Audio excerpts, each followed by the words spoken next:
Pertama berkaitan dengan olahraga. Pertama, wanita hukum asalnya di rumah. Ibu tahu Saudah, istri Nabi. Ditanyakan kepada dia, "Ya Saudah, kenapa engkau tidak haji lagi, enggak umrah lagi? Sementara istri-istri Nabi yang lain banyak yang berangkat haji dan umrah." Apa kata Saudah? "Aku sudah pernah haji dan umrah. Sementara Allah memerintahkan kepadaku untuk menetap di rumahku. Wa qarna fi buyutikunna." Jadi pertama dipahami, wanita itu hukum asalnya dia di rumah. Kalau dia keluar rumah, maka akan banyak fitnah. Kalaupun dia harus keluar rumah, ada aturan yang sangat ketat. Aturan yang sangat ketat.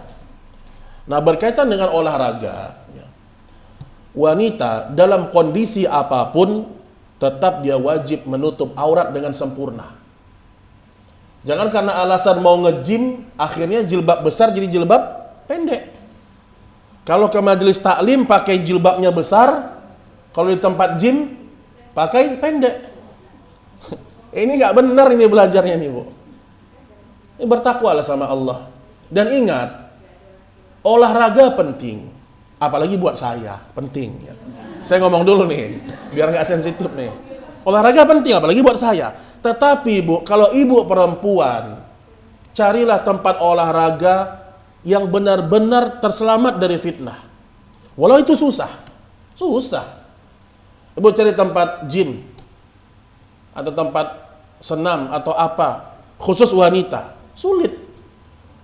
Apalagi ngangkat-ngangkat besi, sulit. Maka minimal ibu jalan. Nge-gym ngapain nge-gym, Bu? Mau berotot atau ngapa gitu. Jadi maksud saya, jangan menganggap kalau segala-galanya harus ikut orang.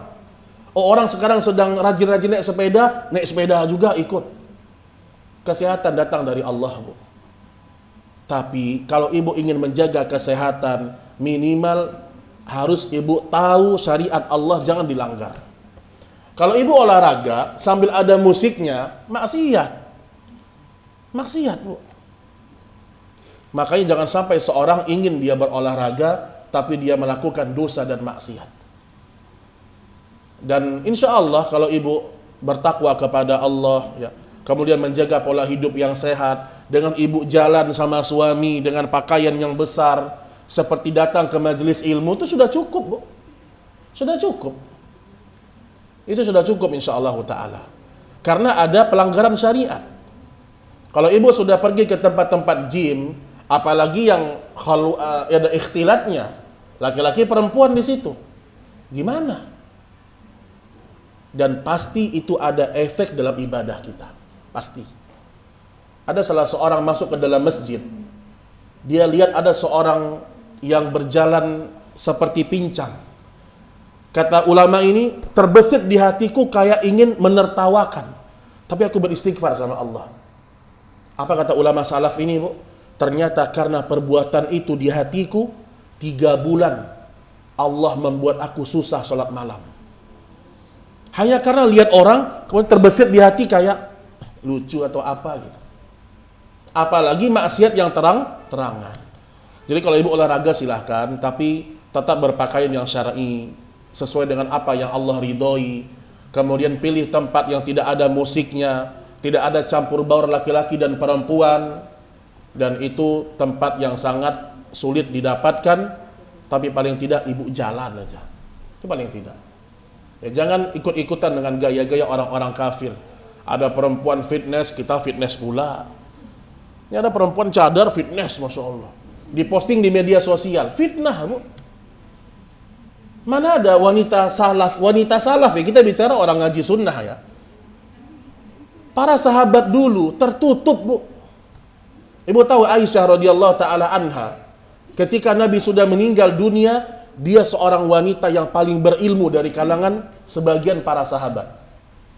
Aisyah saja nggak pernah ngajar di tempat umum, laki-laki nggak ada. Itu untuk ngajar agama nggak ada.